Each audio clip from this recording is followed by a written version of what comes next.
11-də nadir astronomik hadisə hesab olunan Çiyələk ayı müşahidə ediləcək. Qeyd olunan tarixdə yerin təbii peyki üfüqdən mümkün qədər aşağıda olacaq və nəticədə möhtəşəm vizual effekt yaranacaq. Eyni zamanda işığın atmosferin sıx təbəqələrindən keçməsi səbəbindən ay, çəhrayı, narıncı rənglərin qarışığı, daha dəqiq desək, qırmızımtıl olacaq.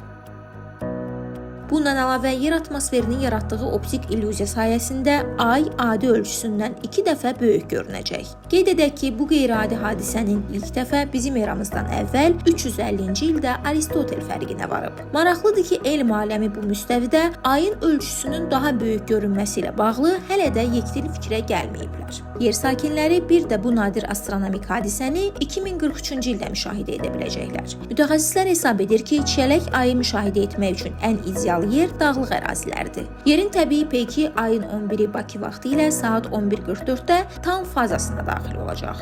Tam ayı həmin gün saat 22:30-dan etibarən müşahidə etmək daha məqsədə uyğundur. Nigar Abbasova, 525-ci kanal.